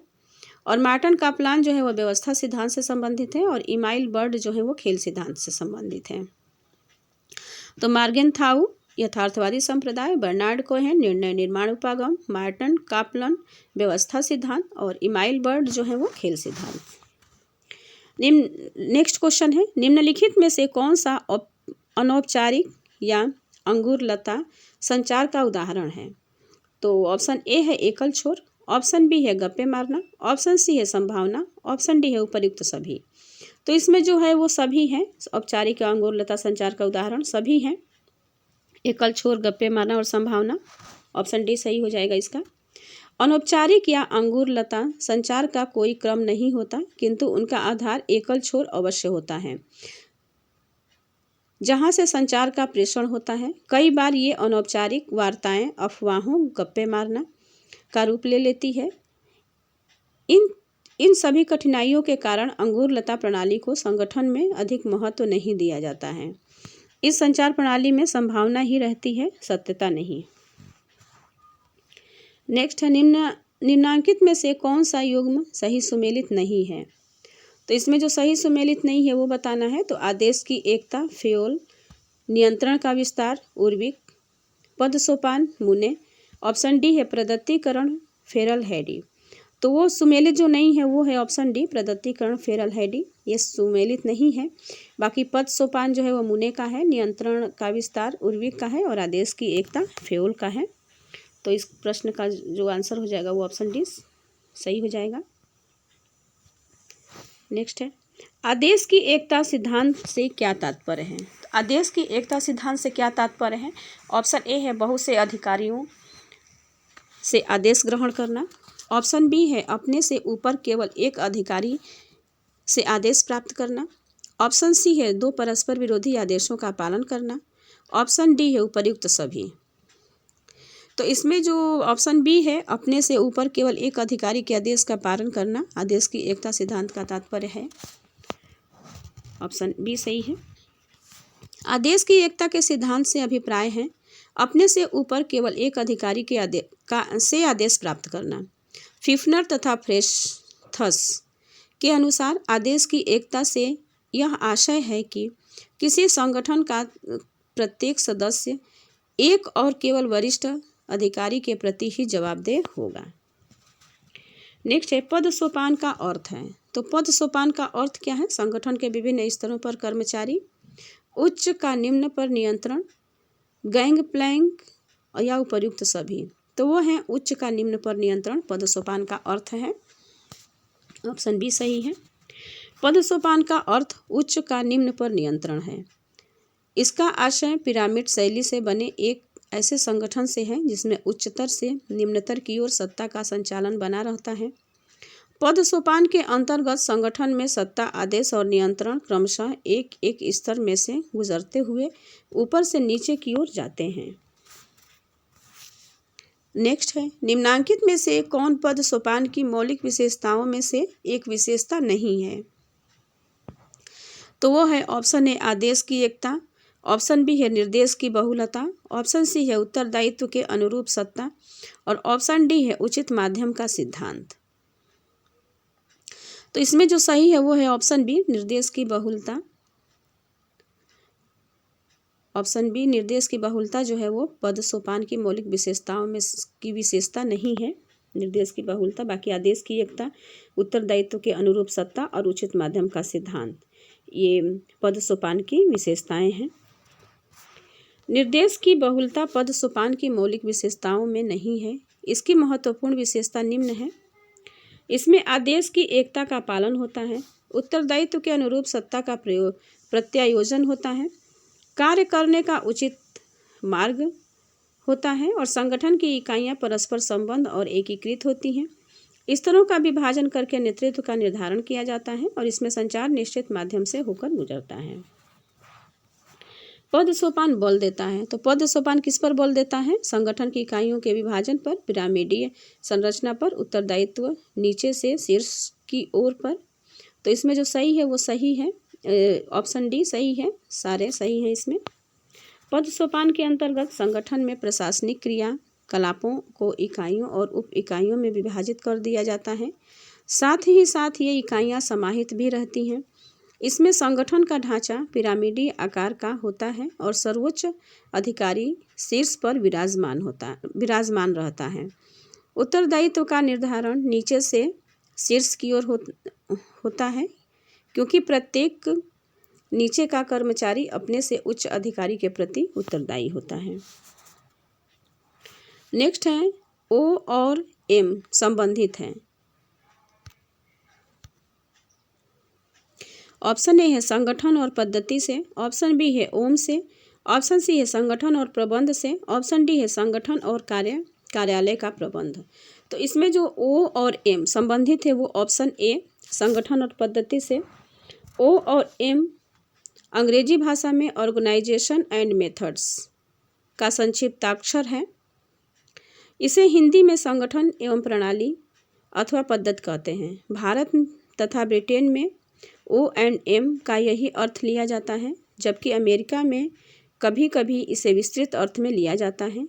वहाँ इसे संगठन तथा प्रबंध के रूप में लिया जाता है। भारत में केंद्रीय ओ एंड एम डिवीज़न 1954 में स्थापित की गई और इसको मंत्रिमंडलीय सचिवालय में स्थान दिया गया। इस समय प्रशासनिक सुधार तथा लोक शिकायत विभाग प्रशासनिक सुधारों तथा संगठन एवं प्रणाली के लिए भारत सरकार की नोडल एजेंसी है। नेक्स्ट है, पद सोपान व्यवस्था के दोषों को दूर करने के लिए किसने पुल व्यवस्था का प्रतिपादन किया? तो किसने पुल व्यवस्था का प्रतिपादन किया है? ऑप्शन ए है W.F. बिलोबी ने, ऑप्शन बी है L.D. वाइट ने, ऑप्शन सी है हेनरी फ्योल ने, ऑप्शन डी है P.F. एप्लबी ने। तो वो है हेनरी फ्योल, ऑप्शन सी सही है।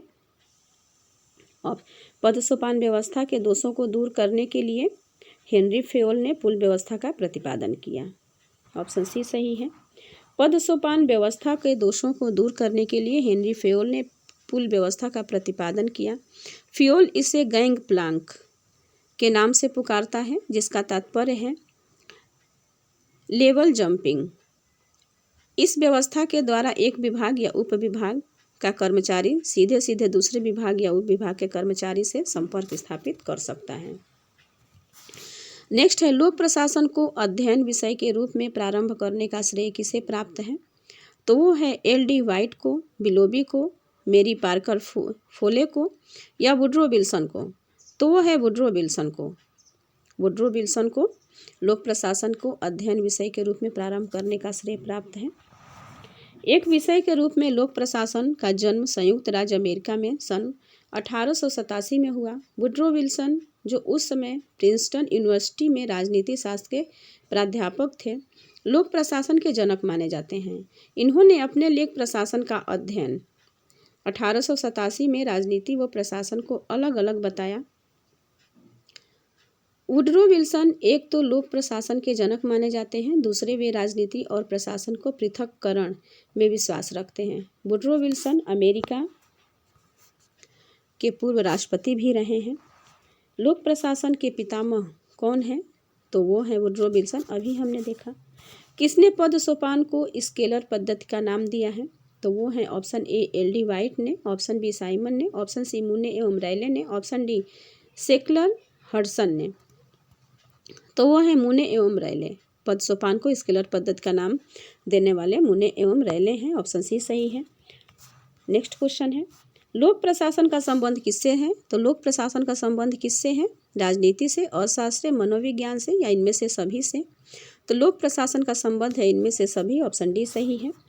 वर्ष 1970 के बाद लोक प्रशासन का अंतर विषयक दृष्टिकोण उभर कर सामने आया। राजनीति शास्त्र, अर्थशास्त्र, मनोविज्ञान, समाजशास्त्र, प्रबंध शास्त्र के साथ लोक प्रशासन के गहरे संबंध स्थापित हुए। अब प्रशासन की गतिशीलता तथा तत्कालीन मुद्दों पर विशेष रूप से विचार किया जा रहा है। नेक्स्ट क्वेश्चन, लोक प्रशासन में लोक शब्द का तात्पर्य है? तो लोक प्रशासन में लोक शब्द का क्या तात्पर्य है? जनता, समाज, कार्यपालिका या सरकार? तो लोक शब्द का तात्पर्य है जनता। लोक प्रशासन में लोक शब्द सार्वजनिकता का सूचक है तथा यह आम जनता के लिए प्रशासन के द्वार खोलता है, अर्थात जो प्रशासन आम लोगों के लिए हो वह लोक प्रशासन है। नेक्स्ट है, लोक प्रशासन शब्द सर्वप्रथम प्रयोग कब और कहाँ किया गया? तो यह किया गया ऑप्शन ए 1810 यूएसए में, ऑप्शन बी 1815 ब्रिटेन में, ऑप्शन सी 1919 यूएसएसआर में, ऑप्शन डी 1812 फ्रांस में। तो यह किया गया 1812 फ्रांस में। ऑप्शन डी सही है। लोक प्रशासन शब्द का प्रयोग सर्वप्रथम 1812 फ्रांस में किया गया। यह फ्रेंच लेखक चार्ल्स जीन बेनिन ने 1812 में लोक प्रशासन के सिद्धांत नामक इस विषय की पुस्तक लिखी। इन्होंने ही नेपोलियन के शासनकाल में सरकारी अधिकारियों के लिए प्रशासनिक संहिता का मसौदा तैयार किया। लोक प्रशासन पर न्यायालय के नियंत्रण की दशा कौन सी है? तो लोक प्रशासन पर न्यायालय की नियंत्रण की दशा कौन सी है? ऑप्शन ए है अधिकार क्षेत्र का अभाव, ऑप्शन बी है विवेक का अनुचित प्रयोग, ऑप्शन सी है प्रक्रिया संबंधी त्रुटि, ऑप्शन डी है इनमें सभी। तो वो है इनमें सभी। ऑप्शन डी सही है। लोक प्रशासन पर न्यायालय निम्नलिखित दशाओं में हस्तक्षेप का नियंत्रण कर सकते हैं, जैसे अधिकारों या सत्ता का दुरुपयोग, अधिकार क्षेत्र का अभाव, वैधानिक त्रुटि, तथ्य शोधन एवं जांच में दोष एवं प्रक्रिया संबंधी दोष। नेक्स्ट क्वेश्चन है, नवीन लोक प्रशासन के उदय एवं विकास में कौन सी घटना सहायक है? तो वो है ऑप्शन ए सार्वजनिक सेवाओं संबंधी उच्च शिक्षा पर हनी प्रतिवेदन 1967, ऑप्शन बी है मिन्नो बुक सम्मेलन 1968, ऑप्शन सी है ड्वाइट वाल्ट द्वारा संपादित पुस्तक पब्लिक एडमिनिस्ट्रेशन इन, या ऑप्शन डी उपर्युक्त सभी। तो नवीन लोक प्रशासन के उदय एवं विकास में जो घटना सहायक है वो है ऑप्शन डी सभी हैं। सार्वजनिक सेवाओं संबंधी उच्च शिक्षा पर हनी प्रतिवेदन 1967, मिन्नो बुक सम्मेलन 1968 और ड्वाइट वाल्ट द्वारा संपादित पुस्तक public administration in a time of turbulence 1971। तीनों ही सही हैं। नेक्स्ट है, 1968 का मिन्नो बुक सम्मेलन संबंधित है, तो वो किससे संबंधित है? मिन्नो बुक सम्मेलन लोक प्रशासन से, नवीन लोक प्रशासन से, निजी प्रशासन से या संगठन से? तो अभी हमने देखा कि वो नवीन लोक प्रशासन से संबंधित है। वर्ष 1968 में मिन्नो बुक सम्मेलन के पश्चात लोक प्रशासन के क्षेत्र में भी नवीन विचारों का सूत्रपात हुआ और इन विचारों को नवीन लोक प्रशासन की संज्ञा दी गई है। वर्ष 1971 में फ्रैंक मेरिनी द्वारा संपादित एक पुस्तक नवीन लोक प्रशासन की दिशाएं मिन्नो बुक परिप्रेक्ष्य के प्रशासन के साथ ही नवीन लोक प्रशासन को मान्यता प्राप्त हुई।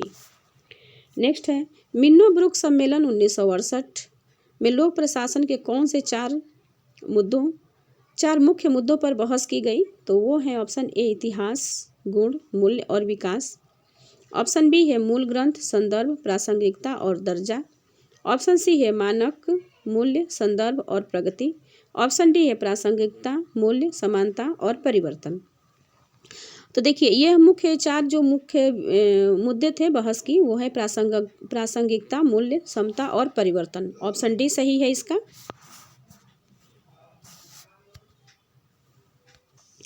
1968 में संपन्न हुए मिन्नो-ब्रुक सम्मेलन में 4 मौलिक उद्देश्य स्थापित किए गए: प्रासंगिकता, मान्यताएं एवं सामाजिक मूल्य, समता और परिवर्तन। नवीन लोक प्रशासन मुख्यतः संबंध है, तो यह किससे संबंधित है? विकासशील देशों की प्रशासनिक व्यवस्था से। ऑप्शन बी है प्रशासनिक व्यवस्था के उत्पादकता से। ऑप्शन सी है प्रशासनिक व्यवस्था के अधिकारी तंत्रीकरण से। ऑप्शन डी है लोक प्रशासन के मानवीय अभिमुखन से। तो इस जो संबंध है वो है ऑप्शन डी, लोक प्रशासन के मानवीय अभिमुखन से नवीन लोक प्रशासन संबंधित है। ऑप्शन डी सही है। लोक प्रशासन के शास्त्रीय मूल्य दक्षता, मितव्ययिता, उत्पादकता एवं केंद्रीकरण रहे हैं। वहीं नवीन लोक प्रशासन मानववाद, विकेंद्रीकरण, प्रत्यायोजन, बहुवाद, व्यक्तिगत वृद्धि, वैयक्तिक गरिमा आदि का समर्थन करता है। नवीन लोक प्रशासन मूल्य तटस्थता अस्वीकार करता है। वह नागरिक सहभागिता, अधिकारी तंत्र पर नियंत्रण और नौकरशाही के उत्तरदायित्व का समर्थन करता है। नेक्स्ट है, निम्नलिखित में से कौन सी एक विशेषता नव लोक प्रबंध की नहीं है? तो वो है ऑप्शन ए स्थानीयकरण, ऑप्शन बी है बाह्यीकरण, ऑप्शन सी है राजनीतिकरण, ऑप्शन डी है विनौकरशाहीकरण। तो इसमें जो प्रबंधन नव लोक प्रबंध की नहीं है विशेषता, वो है राजनीतिकरण। ऑप्शन सी सही है। राजनीतिकरण नव लोक प्रबंध की विशेषता नहीं है। इसके अंतर्गत राज्य की भूमिका को सीमित करने का प्रयास किया जाता है। कुशलता और मितव्ययिता नव लोक प्रबंध का सार है, अतः संस्थाओं की कार्यप्रणाली में स्वायत्तता आवश्यक है। नेक्स्ट है, निम्नांकित में से कौन सा कथन केंद्रीकरण के गुणों के बारे में सत्य नहीं है? तो कौन सा केंद्रीकरण के गुण के बारे में सत्य नहीं है? ऑप्शन ए है केंद्रीकरण आपातकाल से निपटने में प्रभावी होता है। ऑप्शन बी है इससे कार्य पुनरावर्तन के से बचाव होता है। ऑप्शन सी है यह कार्यपालिका की दूसरी पंक्ति के विकास के लिए उपयुक्त है। ऑप्शन डी है यह मानव एवं पूंजीगत संसाधनों के अधिकतम उपयोग में सहायक होता है। तो जो सत्य नहीं है वो है यह कार्यपालिका की दूसरी पंक्ति के विकास के लिए उपयुक्त है। यह केंद्रीकरण के गुण के बारे में सत्य नहीं है, बाकी इस तीनों जो हैं वो सही हैं, ये गलत है।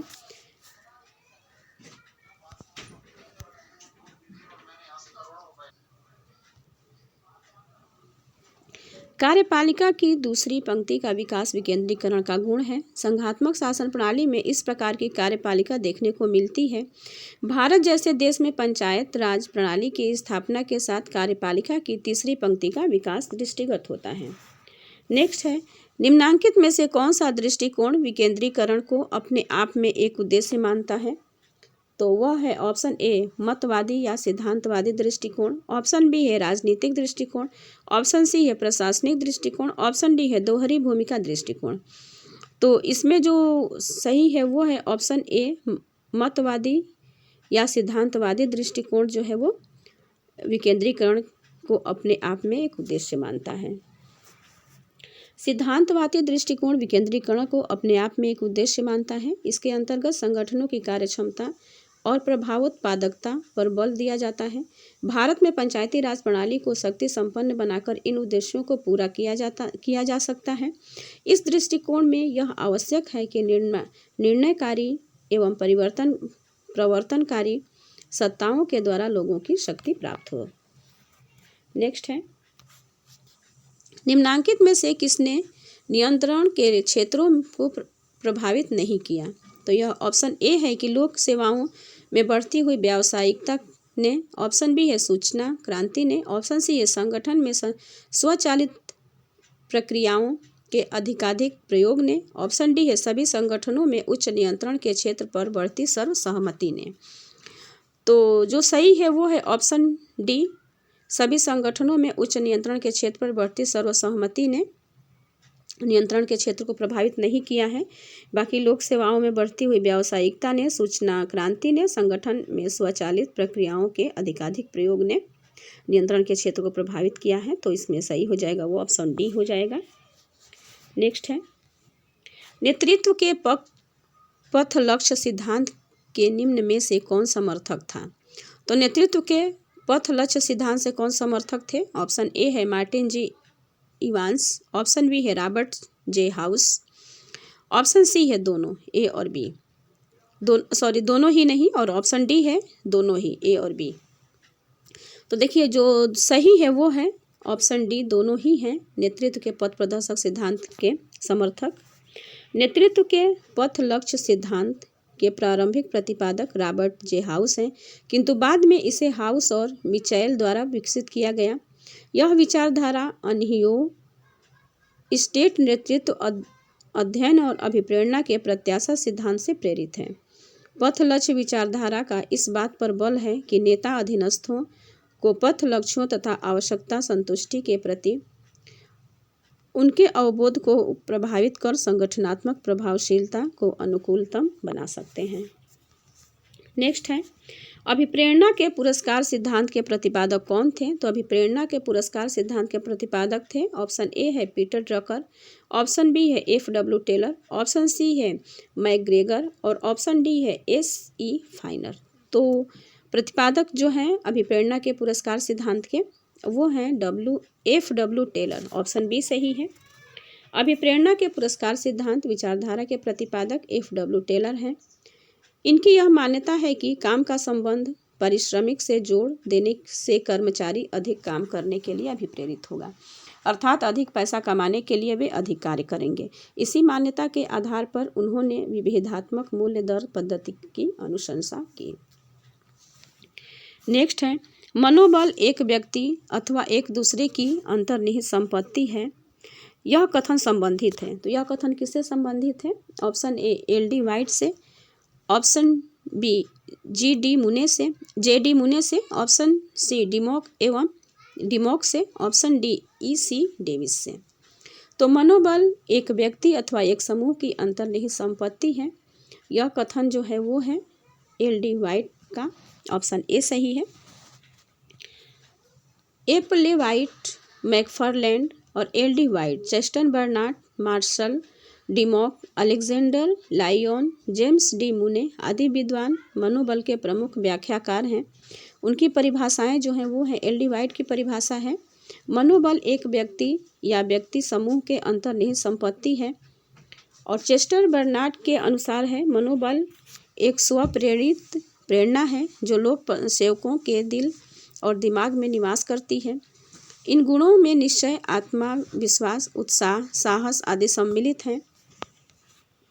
उपर्युक्त वर्णन से स्पष्ट है कि मनोबल संगठन में लोक सेवक की मानसिक स्थिति है, यह संगठन के जीवन शक्ति है, यह एक आंतरिक गुण है, यह व्यक्तियों तथा समूहों की मानसिक अभिवृत्तियों में निवास करती है, यह किसी सामान्य उद्देश्य की पूर्ति में एक समूह के सदस्यों की निरंतर लगन के साथ मिलकर कार्य करने की क्षमता है।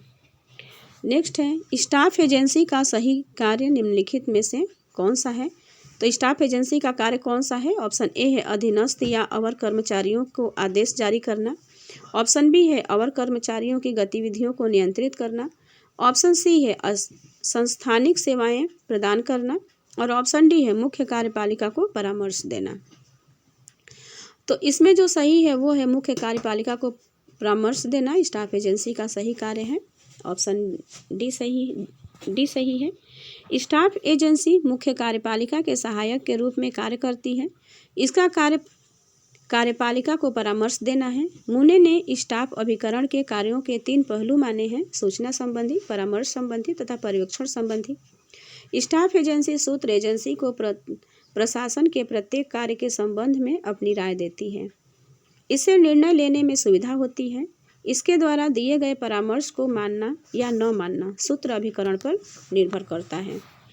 नेक्स्ट है, सत्ता सहमति मॉडल की रचना है। तो सत्ता सहमति मॉडल की रचना है ऑप्शन ए मेयो की, option B William G Scott की, ऑप्शन सी हर्बर्ट साइमन की, ऑप्शन डी बर्नार्ड की। तो सत्ता सहमति मॉडल जो है वो रचना है बर्नार्ड की, ऑप्शन डी सही है। सत्ता के सहमति मॉडल की रचना चेस्टर बर्नार्ड ने की। चेस्टर बर्नार्ड को लोक प्रशासन में समाज व्यवस्था सिद्धांत का आध्यात्मिक पिता तथा व्यवहारवादी आंदोलन का जनक माना जाता है। बर्नार्ड के अनुसार संगठन सहयोगशील प्रणाली है। सहयोग प्रयोजनों को पूरा करने के लिए व्यक्ति की आवश्यकता में उत्पन्न होता है जिसे वह अकेले प्राप्त नहीं कर सकता है।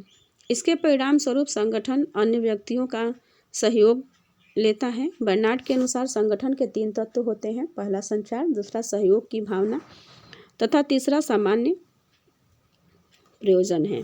नेक्स्ट है, हूवर आयोग ने निम्न में से किस पर आधारित संगठन के निर्माण की सिफारिश की थी? तो ऑप्शन ए है प्रयोजन, ऑप्शन बी है प्रक्रिया, ऑप्शन सी है व्यक्ति, ऑप्शन डी है स्थान। बताइए। तो यह की थी ऑप्शन ए प्रयोजन। हूवर आयोग ने जो है उस प्रयोजन पर आधारित संगठन के निर्माण की सिफारिश की थी। ऑप्शन ए सही है। हूवर आयोग ने प्रयोजन पर आधारित संगठन के निर्माण की सिफारिश की थी। लूथर गुलिक ने संगठनों की स्थापना के लिए आधार संबंधी एक सूत्र का निर्माण किया जिसमें 4 पी के नाम से जाना जाता है, 4 पी के नाम से। इसमें प्रत्येक पी का जो अलग अलग अर्थ है, जैसे पी से है पर्पस प्रयोजन या उद्देश्य, और एक पी जो है उसका है प्रोसेस प्रक्रिया, और पी पर्सन व्यक्ति, प्लेस स्थान। तो पर्पस, प्रोसेस, पर्सन और प्लेस, ये 4 पी का अर्थ है। नेक्स्ट है, निम्न में से किस प्रशासकीय अभिकरण के पास कार्य संपादन का एकाधिकार है? ऑप्शन ए है सूत्र अभिकरण, ऑप्शन बी है स्टाफ अभिकरण, ऑप्शन सी है सहायक अभिकरण या ऑप्शन डी है उपर्युक्त में से कोई नहीं। तो इसमें जो है सही आंसर वो है ऑप्शन ए सूत्र अभिकरण। प्रशासकीय अभिकरण के पास कार्य संपादन का एकाधिकार सूत्र अभिकरण है। ऑप्शन ए सही है। सूत्र अभिकरण के पास कार्य संपादन का एकाधिकार होता है। संगठन का प्राथमिक कार्य सूत्र अभिकरण द्वारा संपन्न किया जाता है। इनके हाथ में शक्ति होती है जिनके आधार पर यह निर्णय ले सकते हैं तथा आज्ञाएं प्रसारित कर सकती हैं। वाइट के अनुसार सूत्र अभिकरण उन प्राथमिक उद्देश्यों से संबंधित रहती है जिनके लिए प्रशासन स्थापित किया जाता है। नेक्स्ट है, किसका मत है कि आंतरिक संगठन स्वायत्ता कार्यों या कार्य पद्धतियों किसी भी दृष्टि से लोक निगम विभागों अथवा ब्यूरो से भिन्न नहीं होते? तो ऑप्शन ए है रॉल्फ एशिटन, ऑप्शन बी है L D White, option C है हर्बर्ट मॉरिसन, ऑप्शन डी है गोरवाला। तो देखिए इसमें जो सही नहीं होते हैं वो है option B L D White. L D White इस प्रश्न का उत्तर हो जाएगा। यह एल डी वाइट का मत है कि आंतरिक संगठन स्वायत्ता कार्यों या कार्य पद्धतियों किसी भी दृष्टि से लोक निगम विभागों अथवा ब्यूरो से भिन्न नहीं होते। एल डी वाइट का कथन है। और यह है इस सीरीज का अंतिम प्रश्न। तो ये प्रश्न आपको कैसे लगे कमेंट बॉक्स में ज़रूर बताइएगा। वीडियो पसंद आए तो लाइक ज़रूर करिएगा और चैनल पे अगर नए हैं तो इसे सब्सक्राइब कर लीजिए ताकि आने वाली हर वीडियो आप तक सबसे पहले पहुँचे। धन्यवाद।